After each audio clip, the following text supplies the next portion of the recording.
रिया, कितनी बार कहा है कि सुबह पूजा के समय बाल खोल कर मत आया कर। कोई रंग ढंग ही नहीं तुम्हें। माफ कीजिएगा अम्मा जी, मैंने जल्दी में ध्यान नहीं दिया। वैसे भी तुम्हारी शक्ल सूरत में कोई बात नहीं। बाल बांधो या खोलो, फर्क ही क्या पड़ता है। इतना कहते हुए सरला देवी अंदर चली जाती है। वहीं प्रिया की आंखें भी भर आती है। आज साड़ी नहीं गाउन पहनूंगी। उस क्लब की पार्टी में सबकी नजरें मुझ पर ठहर जाएंगी। अभी आशिमा इतना अपने आप से कहती ही है कि तभी वहां पर उसकी सास आ जाती है और मुस्कुराकर आशिमा को देखते हुए कहती है, बिल्कुल परी लग रही हो मेरी गोरी बहू। लोग तो बस तुम्हारे ही चर्चे करेंगे कि तू मेरी लाडली बहू है। अरे अम्मा जी, आपके आशीर्वाद का कमाल है बस। वैसे मैं हूँ भी खूबसूरत। हाँ वो तो है। बस तू एक बात ध्यान रखना, वो प्रिया भी आएगी पर तुमसे तुलना ना हो पाए। रंग उसका काला है और कपड़े भी वैसे नहीं, लेकिन तुम बस चमकते रहना। वहीं प्रिया अपने कमरे में पुराने ड्रेस को देखकर सोच रही थी, कोई फर्क नहीं पड़ता, मैं नई नई सही साफ सुथरी रहूंगी। मैं अपने आप में पूरी हूँ। अरे क्या हुआ, मेरे पास महंगे ड्रेस ज्वेलरी नहीं है तो मैं इससे ही खुश हूँ। हाँ, मेरे लिए यही काफी है। प्रिया के पास एक पुराना झुमका था जिसे वो चुपचाप ठीक करती है ताकि वो कल आने वाले पार्टी में पहन सके। ऐसे ही पार्टी से एक दिन पहले सभी परिवार की औरतें बैठी हुई होती हैं। तो तय रहा, कल क्लब में पार्टी है। मेहमान बड़े बड़े लोग होंगे। दोनों बहुएं चलेंगी। जी अम्मा जी, मैंने अपनी रेड वेलवेट ड्रेस निकाल ली है। हाई हील्स और हीरे के कंगन भी मैच करेंगे। मैंने भी अपनी नीली साड़ी निकाल ली है अम्मा जी, वही जो शादी में आपने दी थी। वही पुरानी साड़ी। खैर, रंग वैसे भी तुम्हारा ऐसा है कि साड़ी क्या पहनोगी, फर्क ही नहीं पड़ेगा। जहाँ एक और घर में सभी लोग मुस्कुराते हैं तो वहीं प्रिया की आंखें झुक जाती है। उसे अपनी सास की बात बहुत बुरी लगती है। रात का समय होता है। प्रिया अकेले में भगवान से बात करती है, हे कृष्ण कन्हैया, मुरली मनोहर, आप भी तो सांवले थे ना, फिर दुनिया रंग से क्यों आंकती है। जब देखो कभी मेरी सास तो कभी भाभी मेरे सांवले रंग पर ताने कसती रहती है। प्रिया के इस तरह कहने पर धीरे धीरे हवा चलती है, जैसे कोई जवाब मिल रहा हो। ऐसे ही दिन बीतता है और अब पार्टी का दिन आ जाता है, जहां क्लब के हॉल में रंगीन लाइटें, संगीत और भीड़ है। आशिमा ने वेलवेट गाउन पहना है। मेकअप, हील्स और परफ्यूम की महक से चारों ओर उसका प्रभाव है। वाह, कितनी सुंदर लग रही है आशिमा जी, बिल्कुल फिल्मी हीरोइन। वहीं दूसरी ओर प्रिया अपनी नीली साड़ी, गजरे और झुमकों में हल्की सी मुस्कान के साथ प्रवेश करती है। अरे ये लड़की कौन है? चेहरा कितना शांत है और साड़ी कितनी ग्रेसफुल लग रही है। तो स्वागत है आप सभी का। आज सिर्फ डांस नहीं बल्कि बहुओं के बीच स्टाइल और स्मार्टनेस प्रतियोगिता भी होगी। ये सुनकर भीड़ ताली बजाती है। सास सरला देवी आशिमा की ओर गर्व से देखती है। अब दिखा दो सबको कि गोरी बहू क्या चीज होती है। ये तो मेरा मुकाबला नहीं, लेकिन कोशिश तो कर सकती हूँ। अब जो होगा वो मैं ऊपर वाले पर छोड़ देती हूँ। इस तरह ड्रेस शो प्रतियोगिता शुरू हो जाती है, जहाँ स्टेज पर बहुएं एक एक करके आती हैं। पहले 3 बहुएं सामान्य ड्रेस में आती हैं, फिर बारी आती है आशिमा की। अब मंच पर आ रही है आशिमा मेहरा, जिसके बाद तेज म्यूजिक के साथ आशिमा स्टेज पर कैटवॉक करती है। Red gown, stone heels, diamond set, बाल खुले, सबकी नजरें ठहर जाती है। वाह वाह क्या नाज है। वाह वाह क्या अदाएं हैं। आशिमा मुस्कुराकर स्टेज से उतरती है और प्रिया की ओर ताने मारती है। अब तुम्हारी बारी है प्रिया जी, देखना कहीं स्टेज पर गिर मत जाना। तो दोस्तों, अब हमारे बीच आ रही हैं प्रिया मेहरा जी। जिसके बाद प्रिया मंच पर बिना संगीत के साधारण चाल से चली आती है। साड़ी सजी हुई नहीं थी, पर सलीके से पहनी थी। बालों में गजरा, चेहरे पर आत्मविश्वास। भीड़ एकदम शांत हो जाती है। इसमें शालीनता है, आंखों में गरिमा है। जिसके बाद प्रिया स्टेज पर पहुंचकर कुछ कहती है। माफ कीजिए, मैं कोई मॉडल नहीं हूँ, लेकिन मेरी अम्मा ने कहा था कपड़े कभी किसी को छोटा नहीं बनाते, सोच बनाती है, और आज मैं वही सोच पहनकर आई हूँ। भीड़ ताली बजाती है, कुछ लोग भावुक हो जाते हैं। आशिमा चौंकी रह जाती है। वहीं अब बारी आती है प्रश्न राउंड की। अब एक सवाल, अगर सुंदरता और संस्कार में से किसी एक को चुनना हो तो आप किसे चुनेंगे? सुंदरता, क्योंकि आज के जमाने में लोगों को दिखावा पसंद है। मैं संस्कार चुनूंगी, क्योंकि वही हमारे रिश्तों को निभाते हैं। सुंदरता तो समय के साथ फीकी हो जाती है। ये सुनकर भीड़ तालियों से गूंज उठती है। इसके कुछ देर बाद परिणाम घोषित हो जाता है और इस साल की सबसे प्रभावशाली बहू बनती हैं Priya Mehra. A big congratulations to Priya Mehra. सास के चेहरे पर थमा हुआ गर्व टूट जाता है। आशिमा की आंखें भर आती है। प्रिया मंच पर जाती है और अपनी ट्रॉफी ले लेती है। ऐसे ही अब सभी पार्टी एंजॉय करते हैं और कुछ समय बाद प्रिया का परिवार घर लौटते समय कार के अंदर बैठे हुए हैं, जहां सरला चुपचाप है। अम्मा जी, मैं जानती हूँ आपने मुझसे ज्यादा आशिमा को चाहा, लेकिन मैं शिकायत नहीं करती, क्योंकि मैं जानती हूँ कि मैं जैसी हूँ वैसी ही ठीक हूँ। बेटी, मुझे माफ कर दो, मैं बहुत गलत थी। तेरी आंखों में जो चमक है वो किसी हीरे में नहीं। जिसके बाद ऐसे ही बातें करते हुए वो सभी अपने घर पहुंच जाते हैं, जहां अगली सुबह आशिमा अपने कमरे में आती है। मैंने सब कुछ पहना था, सबसे अच्छा, फिर भी हार गई। क्या मैं सच में उतनी सुंदर हूँ जितना मैं समझती थी, या ये सब मेरे मन का वहम है? क्या मैं खूबसूरत नहीं हूँ? ये सब सोचते हुए वो आईने में अपनी शक्ल देखती है और उसकी आंखें भर आती है। वहीं दूसरी ओर रसोई में प्रिया अकेली अपनी सास के लिए चाय बना रही है, जहां कुछ देर बाद आशिमा पीछे से आती है। प्रिया, एक कप मेरे लिए भी बनाओगी? ये सुनकर प्रिया चौंकती है, लेकिन मुस्कुरा देती है। अरे क्यों नहीं दीदी, आप बैठिए, मैं लेकर आती हूँ। और सुनो, सच कहूँ तुम जो हो वही सबसे सुंदर है। सच बताऊं तो ये ऊपरी खूबसूरती बस एक दिखावा है। असली खूबसूरती तो इंसान के अंदर उसके भाव, उसके मन का साफ होना है। मन की सुंदरता के आगे तन की सुंदरता कुछ भी नहीं है। ये तुमने प्रिया कल की पार्टी में साबित कर दिया। प्रिया की आंखों में भाव उठते हैं, पर वो कुछ नहीं कहती, बस हल्के से मुस्कुराती है। वहीं अब सरला देवी सबके साथ नाश्ता कर रही है। इस बार प्रिया भी बगल में बैठी है और उसके हाथ से पराठा ले रही है। प्रिया, आज रात तुम मेरे साथ मंदिर चलना। मैं चाहती हूँ लोग तुम्हें मेरी बहू कहें, पूरे गर्व से। जैसे आपकी आज्ञा अम्मा जी। और मैं घर पर रहकर आज खाना बनाऊंगी, बस आप लोग जल्दी लौट आइए। ये सुनकर सभी हंस पड़ते हैं और शाम को प्रिया और सरला देवी मंदिर से लौट रहे होते हैं कि तभी रास्ते में एक गरीब सांवली लड़की पुराने कपड़े बेच रही होती है। अम्मा जी, क्या हम इस बच्ची के लिए कुछ कर सकते हैं? हाँ, और क्यों नहीं। अब मुझे समझ आ गया है, रंग नहीं रूह सुंदर होनी चाहिए। जिसके बाद सरला उस लड़की को अपने पास बुलाकर खाना और कपड़े देती है। आपका बहुत बहुत शुक्रिया आंटी जी। मैंने आज ही मंदिर जाकर ऊपर वाले से ये सब मांगी थी। मैं काली हूँ ना, इसलिए मुझे कोई पसंद नहीं करता।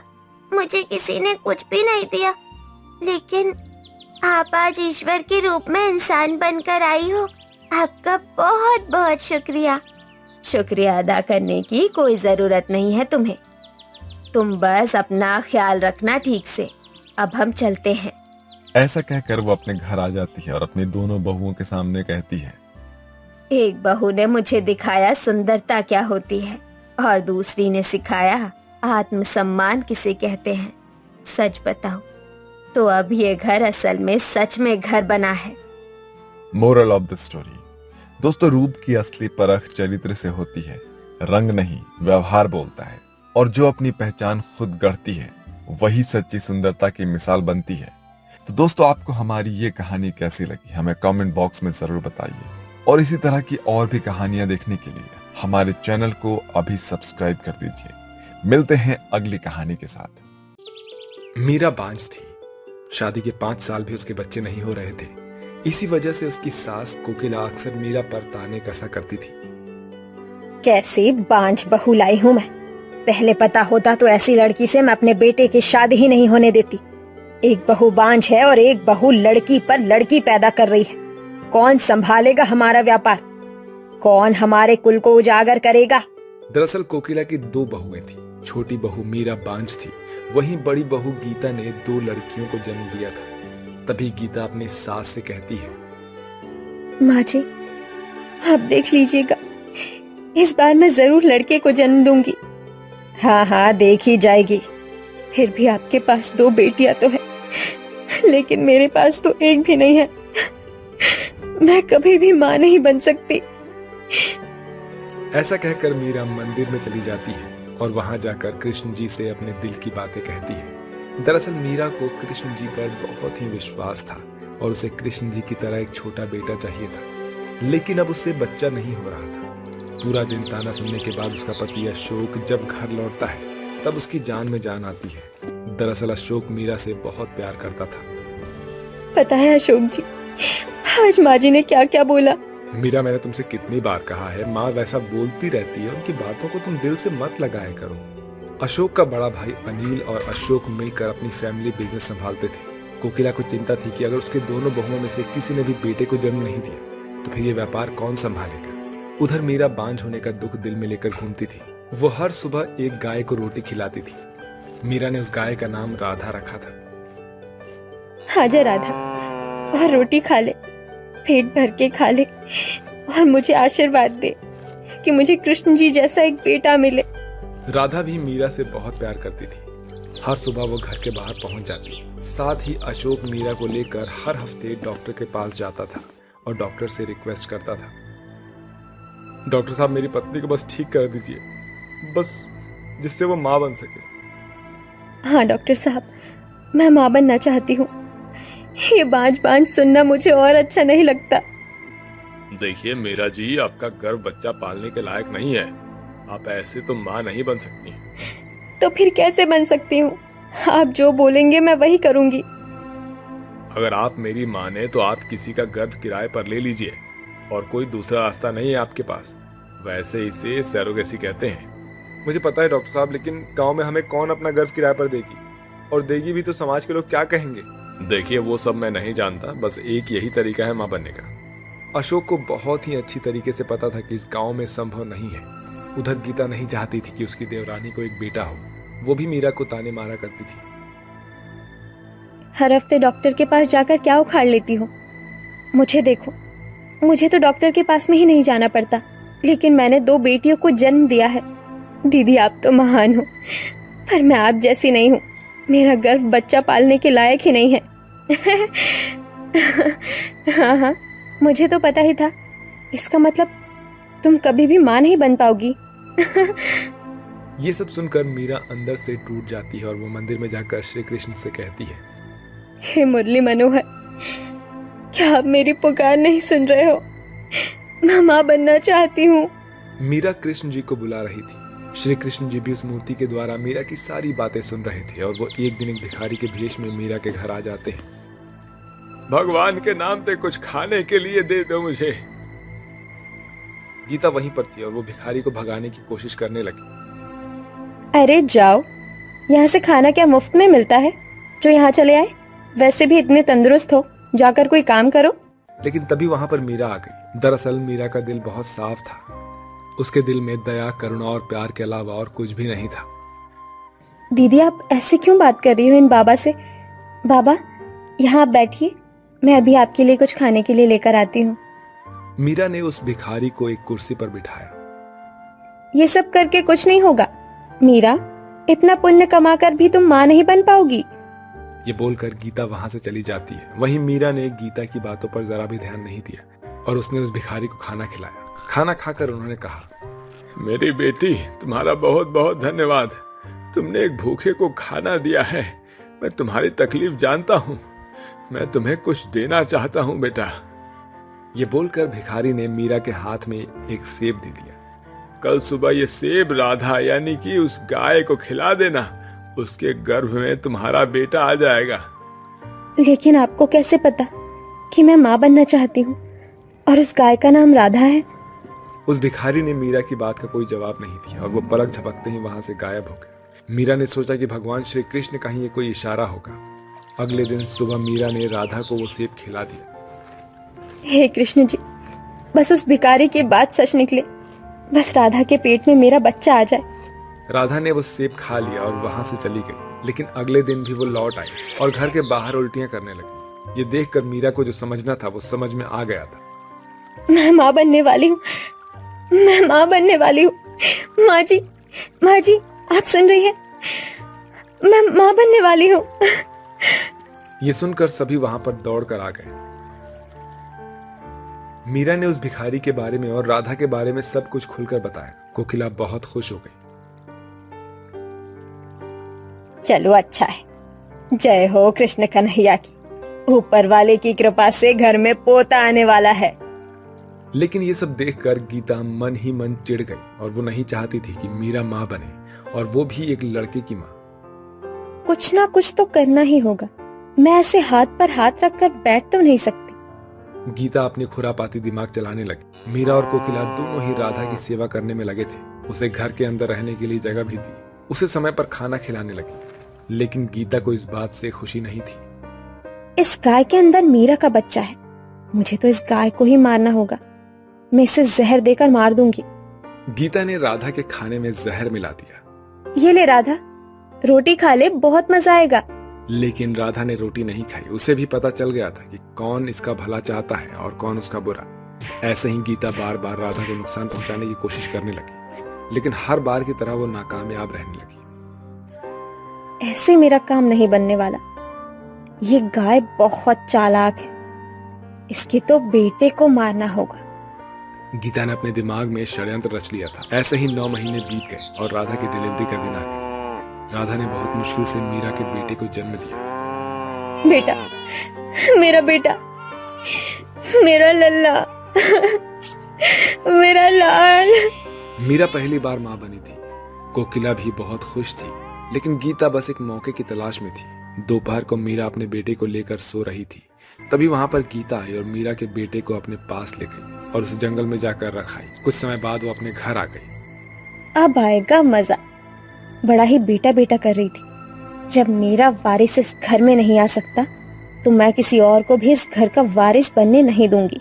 शाम तक जरूर जंगल के जानवर उस बच्चे को खा जाएंगे। ऐसा सोचकर गीता मन ही मन बहुत खुश हो रही थी। ऐसे ही थोड़ा समय बीतता है और जब मीरा को उसका बेटा दिखाई नहीं देता तो वो पूरे घर में उसे ढूंढती है। कैसी माँ है तू? पहली बार तू माँ बनी और अपने बेटे को ही खो दी। माँ जी, मुझे माफ कर दीजिए, ये सब मेरी ही गलती है। माँ जेठानी जी के भी बच्चे नहीं दिख रहे। आखिर हमारे घर के बच्चे गए तो गए कहाँ? अरे हाँ, मेरी बेटियाँ कहाँ गई? अभी गीता मन ही मन ये सोच रही थी कि तभी वहां पर एक गाय आ जाती है और मीरा को अपने साथ चलने का इशारा करती है। उसका इशारा घर वाले समझ जाते हैं और उसके पीछे पीछे जाने लगते हैं। कुछ समय चलने के बाद उसे जंगल में मीरा का बेटा और गीता की दोनों बेटियां मिल जाती है। चंचल बेटा, तुम यहाँ पर कैसे आई? कौन लाया तुम्हें यहाँ? वो चाची, यहाँ तो हमने माँ को आते हुए देखा था और हम दोनों बहनें भी उनके पीछे पीछे यहाँ तक आ गई। लेकिन पता नहीं माँ यहाँ से कब चली गई और हम इस छोटे बाबू को देख रेख कर रहे थे। बड़ी बहू, ये सब क्या है? मैं ये क्या सुन रही हूँ? हाँ माँ जी, ये सब मैंने किया, मुझे माफ कर दीजिए। मेरे से बहुत बड़ी भूल हो गई। ये सब मेरे जलन भावना के कारण हुआ है। मैं अंधी हो गई थी बेटे के चाह में। आज अगर मुन्ना को कुछ हो जाता तो सच में मैं अपने आप को कभी माफ नहीं कर पाती। दीदी, मुन्ना पर जितना हक मेरा है उतना हक आपका भी है। हाँ बहू, अगर आज इस बच्चे को कुछ हो जाता तो मैं तुझे कभी माफ नहीं करती। और मेरी भी एक गलती है कि मैंने बेटी और बेटे में भेदभाव किया, जबकि दोनों तो समान ही हैं। जब आज इन्हें खोने का डर मुझे हुआ तब ये बात मुझे समझ आई। मुझे भी तुम दोनों माफ कर दो बहू। ऐसा कहकर कोकिला अपनी बहू से माफी मांगती है और अब सब कुछ ठीक हो जाता है। ये सब ठीक होने का श्रेय सिर्फ और सिर्फ राधा को जाता है, और अब राधा भी उनके परिवार का एक हिस्सा बन गई थी।